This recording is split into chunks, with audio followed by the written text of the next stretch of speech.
Hello, and welcome to The Grand Balance, a weekly podcast hosted by two working grandmas navigating the beautiful chaos of work and family. I'm your host, Angela, and along with my co-host, Sharon, on today's episode, we'll discuss our journey and experiences helping our daughters through their first pregnancies and welcoming our beautiful first grandbabies into the world. Please remember, everyone, to like and subscribe our podcast because the more people listen, the more we can create a larger community. Sharon, before we dive in, I'd like to actually start with a PSA or public service announcement. We're in the middle of summer here in San Diego. Sometimes that means all year long. But I'm seeing a lot of signs right now and warnings about pool safety. And I learned something new this week that I had never even thought about. And that is that the color of the bathing suit that you buy for your grandchildren really matters. And if you have a green or blue or black or white bathing suit, it actually creates higher risk for your grandchild because those colors are very difficult to see underwater. And I saw something on some news station and they were showing people that had those bathing suits on underwater, and it was incredible how you could not see those individuals underwater. So they are saying that the best bathing suit colors are neon, red, and oranges. But what's crazy is I was just at the store and all the bathing suits that I was finding, at least for little boys, were all blue and green. So disappointing. That's crazy because it makes all the sense in the world that is true, but it's something I've never thought about either. And now that you're saying that, I'm picturing all the bathing suits in stores, and definitely for boys, you see a ton of blue and green, and black for that matter. Yeah. And I just wanted to bring this up because drowning is the number one cause of death for children 1 to 4. My biggest fear, for sure. Well, mine, because, I think I told you I was having nightmares. I have a pool. You have a pool. And it was just so scary for me to just think about the risk that, is happening right under my own eyes, basically. Everything you hear, it can happen so quickly. I have heard from the experts that there are 5 things people can do to limit the risk with young children around water. The first one being to learn water safety. There are classes that will teach emergency survival skills to kids as young as 3 to 6 months, all the way up. And I think it's so important that people take the time, educate themselves and the kids so kids know what to do if they fall in water, jump in water. Don't they have, they teach the real young ones, like how to flip over? Right. I think that's called the ISR training, and it's important. There's only certain instructors that are certified in that, but so important. I did do that with both of my kids when they were little, and it's crazy, first of all, how quickly they learn how to flip to their back, and then they just keep reinforcing that skill, and I thought there's no way a 1 or 2-year-old's going to remember that, and I continually kept testing them, and they really did remember what to do and stay very relaxed and calm. Well, that's great. I know my daughter is signing my grandson up for lessons, and he's 8 months. So. Yeah, that's awesome. And then they just become more comfortable in the water, too, and they're more easily able to learn from instructors. Yeah. Another thing that was suggested was building a fence that fully encloses a pool. I know this is something both of us also came across because with having pools, neither of us had separate fences and our pools were accessible to our backyards. I put in the pool after my kids were old enough where they were really strong swimmers. So I never had this problem before. And like you, as soon as I found out my daughter was pregnant, one of the first things I looked into was getting my pool enclosed because I could not imagine what people go through that in literally seconds, a kid will somehow get outside and be attracted to the water. Yeah, knowing how fast my little grandson is crawling, and it's so cute. He's military crawling, so it's on his forearms, but boy, does he go fast. And so I thought, there is no way I can keep my eye on him, 24/7, or like within seconds, he'll be around the corner or something. So I definitely was, pushing to have that. I didn't have to actually push too hard. I was worried. I thought, well, aesthetically, we spent so much time and energy in making our backyard so beautiful that I was just worried what this fence would be like. But it's a temporary fence, but it's actually not that bad. We've been keeping it up instead of taking it down when we don't have our grandson. just because it just brings that extra level of comfort for me knowing that I don't have to worry when he comes over. Yeah, I was concerned with the same, and I thought I would be taking it up and down, and I've just left it up, and it really doesn't bother me that much anymore. It separates the yard a bit, but I know everything is secure and safe and closed. Yeah. So Definitely peace of mind. for sure, a good investment. Another tip that they have said is very important is to supervise closely. As we were talking, kids can move quickly, and you just don't know where they're at. Big parties are super popular for kids to be around water, and that's when they can just jump in, and before you know it, you have a kid in the water and everyone's at the party not really realizing where the little 2-year-old is. That actually happened at our house. Oh my gosh. My worst nightmare. So we were having some party, maybe 4th of July. We tend to do 4th of July here with my extended family. And my goddaughter was using floaties. She got out to dry off for a little bit of time, and she jumped right back in the pool, forgetting that she uses floaties. There were 40 people there, 50 people there. And all of a sudden, I see my adult cousin dive in, fully clothed, into the pool. She had noticed that my goddaughter had gone in without her floaties and was struggling in the water. Oh, so scary. I can't tell you. 50 people there, and luckily one person saw it. Yeah, exactly. So lucky. My son was one that was really super attracted to water, so as soon as he could run, we would walk into someone's yard and he would run and jump right in the pool. Yeah. So there was many a times I was jumping in a pool. It is some scary stuff. It is. Another tip that they say is to make sure when children are very little and you might not have 24/7 supervision, to have a life jacket on them.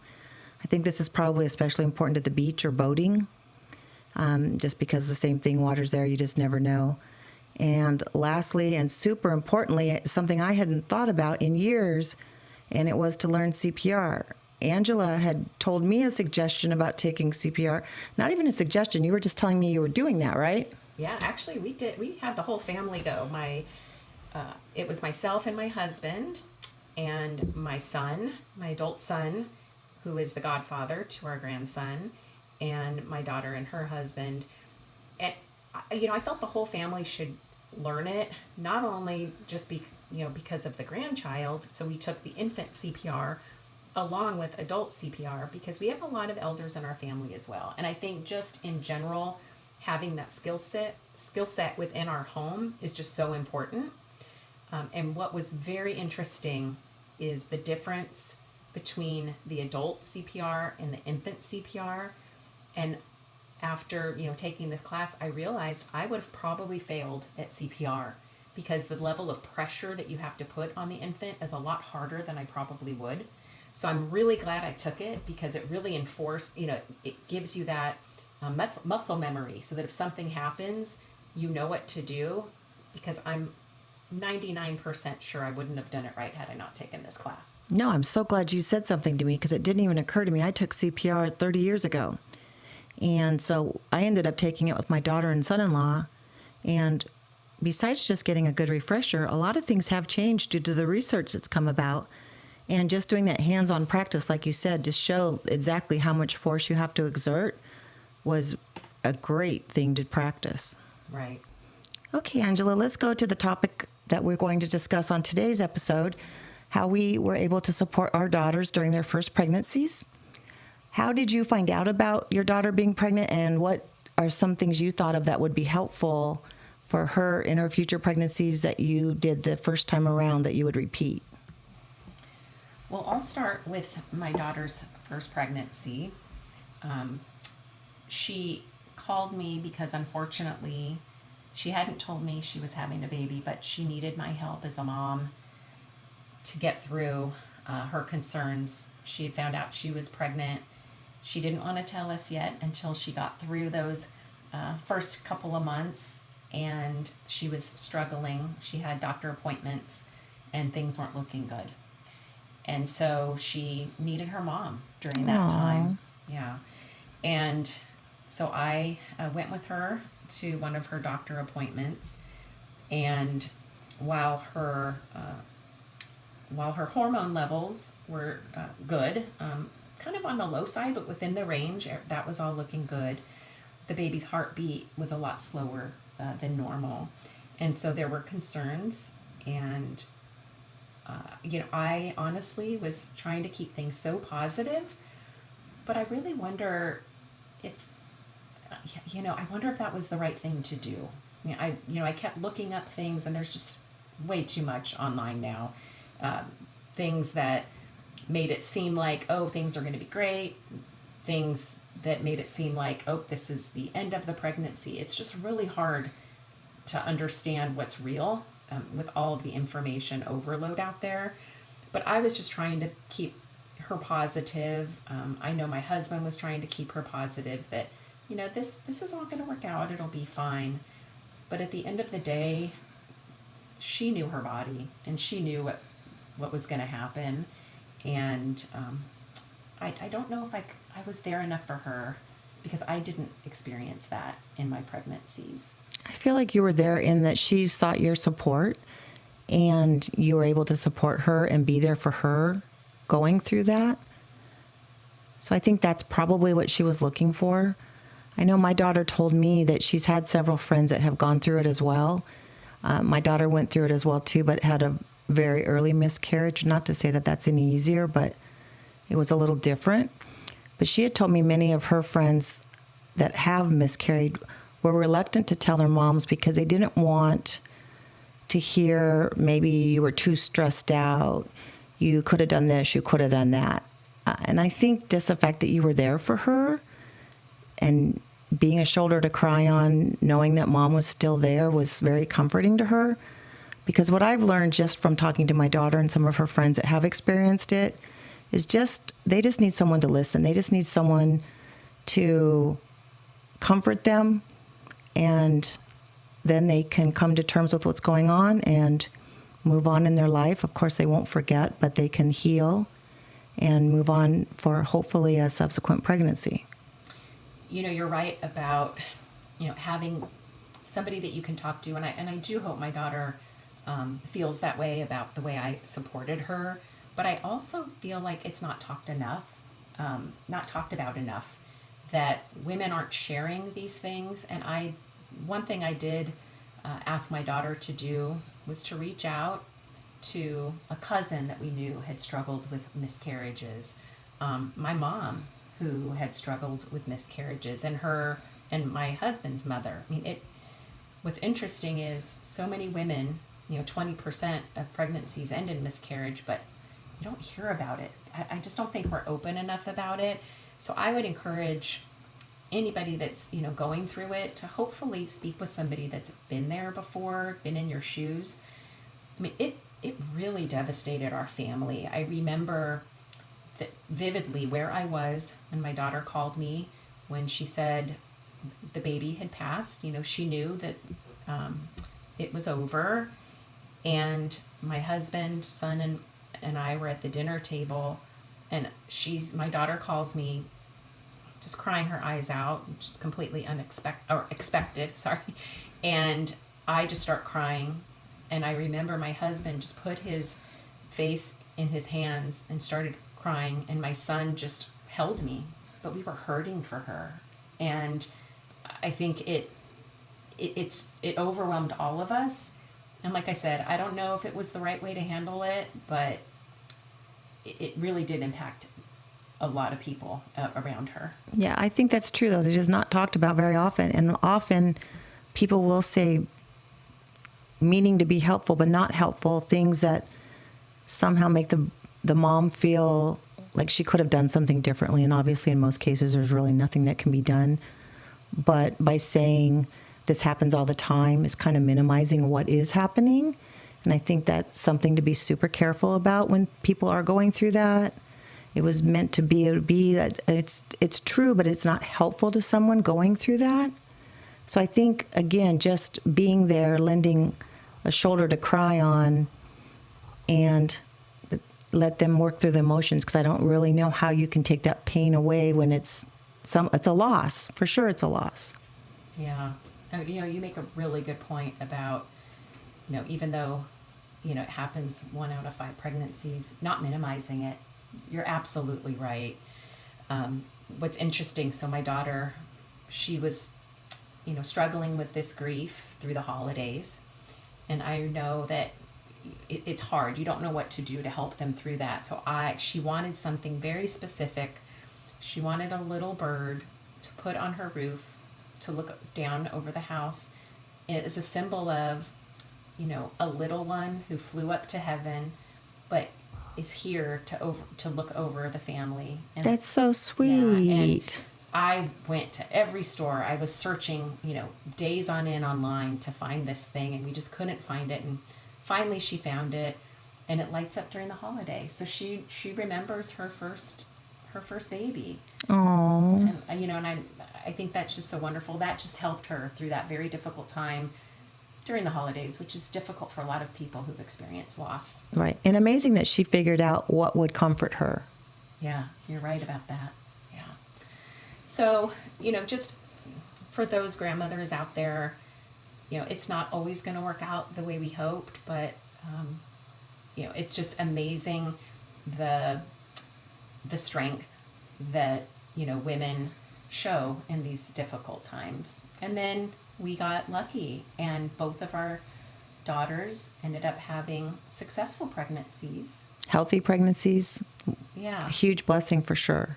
Yeah, I know. I don't know about your daughter, but mine didn't want to celebrate, though, for several months because she was so nervous because of the miscarriage. Right. And I can understand that too, because you just don't know. My daughter was very careful who she told and kind of prescribed by what many people do, wait for the 12 weeks when the blood tests are done. And that she definitely waited until that time period was over to tell friends and other family members. Yeah. But when it was out, then it was time so to celebrate. Exciting. Right? Yeah. Oh, yes, for sure. All the emotions. Yeah. So, Sharon, what were some of the things that during the pregnancy you did to make it special? Well, I have a little note to add in there because you know how you're usually, especially with the first, your kids come and have a special way to tell you. So my daughter put together all these videos telling her best friends, telling the in-laws. All of them are so cute, smiling, dancing. Well, unbeknownst to me, I didn't know I was being videoed. And she tells me, and I start sobbing, and this is what's on the video. And I'm thinking, okay, you couldn't have gotten a cute little video of me dancing around. I was so overcome with emotion and happiness that I'm just like a blubbering, silly grandma. And I still remember that. So that's how I found out. Okay, so I was the opposite. I was like, my daughter gave me a card, which she said was my belated birthday card. And it ended up not being a belated birthday card. Well, I think it was a birthday, but it's something about how mothers make the best grandmothers, or I don't know. But I'm reading this card, and at first I paused. I was like, it's not clicking? Yeah, it did not click at all. And then it came to me, and I just started jumping up and down, and I'm hugging, and I look so dumb. But it was excitement. It was very exciting. And I knew at that point she felt comfortable. Things were going to be good this time. And yeah, we were just jumping for joy, literally. Yes, so fun. Well, my daughter had a really rough pregnancy. So she had morning sickness pretty much all 9 months and was working full time. So the best way I could figure to support her was just make sure and help with some meals when she got home from work and help her out with some errands and so forth. And of course, did a lot of shopping once I knew it was a little baby girl, because who can resist that, right? Yeah. So did she do a reveal, or did you help her with the gender reveal? They did not want to do a reveal. Very, very low key. Okay, but they found out. They did find out, yes. Okay. Yeah, so we were going to have a reveal at my house. Periodically we do big spaghetti dinners with the whole family. So we were going to do a gender reveal then. We had to cancel it because my son-in-law got COVID. Oh, no. So, bad timing. And it was, but I wanted to still do something special. So we took everything over there. The cake, we had a cake that, which I didn't know, by the way. So I wasn't it was a allowed surprise to for know. you, too? And so Sharon and I, we talked on the pilot about a really good friend of both of us. And so my daughter had me give the envelope to our friend, and she ordered the cake, and so I still had no idea. She ordered these little foam balls that you put in water that turn the color blue or pink. Oh, so cute. I haven't heard So we about put that. So she ordered those. They're on Etsy. Okay, nice. And so we got there. We went to the house. We were all masked up. It was just my little nuclear family, and then my son-in-law's sister and brother-in-law were there with his kids because they were in town. So it was just the small group, but we dropped the balls in, and sure enough, it was blue for baby boy. Yeah, so we still got to do something a little exciting there. That's fun. Well, I'm a big party planner kind of gal, so I was really looking forward to doing some kind of fun gender reveal party, but they were like, nope, we're just going to find out and tell everyone, which is what happened, and it was still just very exciting. But you are a big party planning girl because your shower was incredible. Oh, thank you. It was fun. The baby shower, yeah. Is there anything with that baby shower? I loved the game, by the way. You did this really cool game. Oh, the passing game?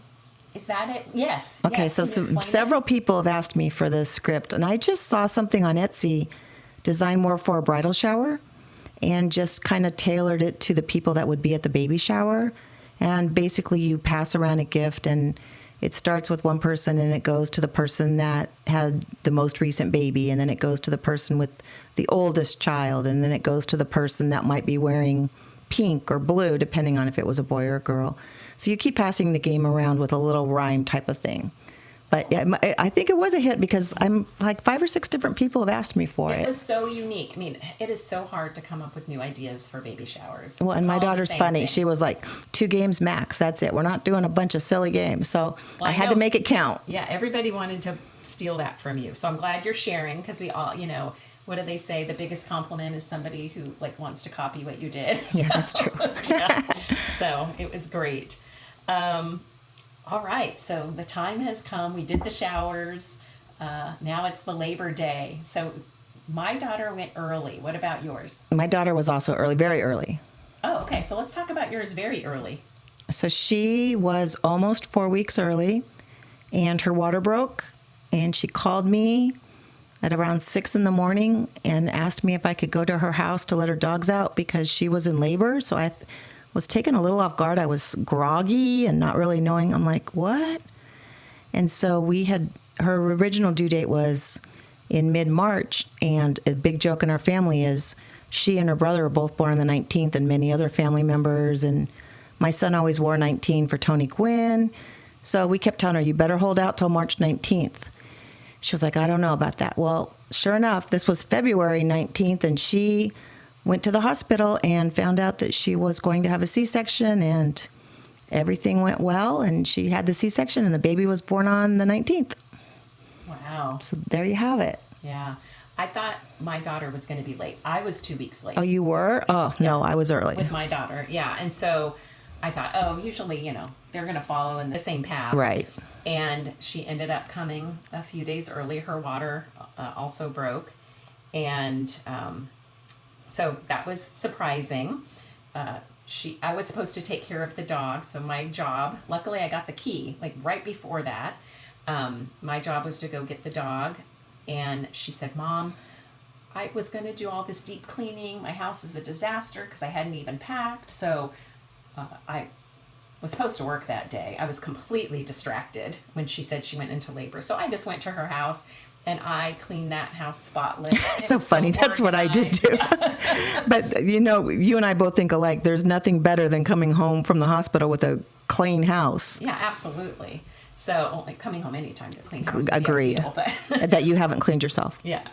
So, so I spent the day cleaning the house, brought back the dog, and boy, she had a long labor. And so you had plenty of time. It was killing me. I wanted to be there. But I told her I wouldn't go until she was 8 centimeters. So finally, she got there, and then we went to visit.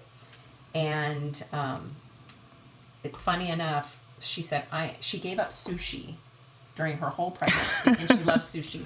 So she said, "Please get me sushi. That's what I want as my first meal after I deliver." That's funny. I was at In-N-Out. Yes. For them.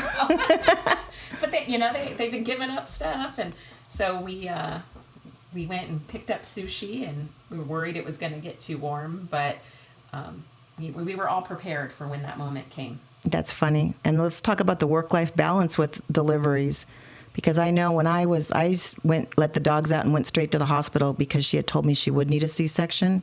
So I knew time was kind of the essence, and I just felt more comfortable being at the hospital, knowing what was going on. But I'm laughing because, of course, business goes on. So you're in the waiting room. I'm on the phone with my laptop customers don't really care if you're having a grandchild or not. So you're dealing with customers and all your paperwork. And I'm thinking, what in the world this is crazy. This is my life now, balancing being a grandma and continuing working. Did you have anything similar to where your work was involved with the labor? Yes, but I didn't care what they thought. I was telling everybody I was about to be a grandma. So. That's funny. But I was on email the whole time while we were sitting in the waiting room for the many hours. Yeah, you had a long wait. Yeah, and I was on email, but I kind of caught up, actually. Oh, nice. But I also did tell the world the exciting news. So as I was, texting or, sending emails to customers or to coworkers, I also told them, my great news. So. Yeah, that's how I felt too. And I was tempted to send photos, and I'm like, okay, nobody really cares about your individual family photos. I care. So I spared the photos, but definitely also gave the good news. Yeah. Okay, so hopefully some of those tips have helped. If anyone has any great suggestions on way to support your daughter or son during pregnancies, we are definitely willing to listen and love tips. So you can always reach out to us on social media, on our website, and let's hear from you guys what different things you were able to do to support your sons or daughters during pregnancy. And I'd love to hear from those grandmothers that weren't local. What do you do to that's support true. Your daughters or sons from afar when all of these exciting things are happening? Yeah, that's probably going to happen to me in the future. So please send ideas, send suggestions, tell us your experiences, please. Yeah, and you can reach us at info@workinggrandmas.com. That's how you send us a message. On any social media, you can message us on Working Grandmas on Instagram or on our Facebook. Great. So this is going to tee up our next episode, which is... We will talk about how we can support our sons or daughters with a newborn that comes home. Yay. All right. Thanks for joining, everybody, and we look forward to the next time. Please remember, like and follow our podcast, and we'll see you next week. Bye-bye. Bye.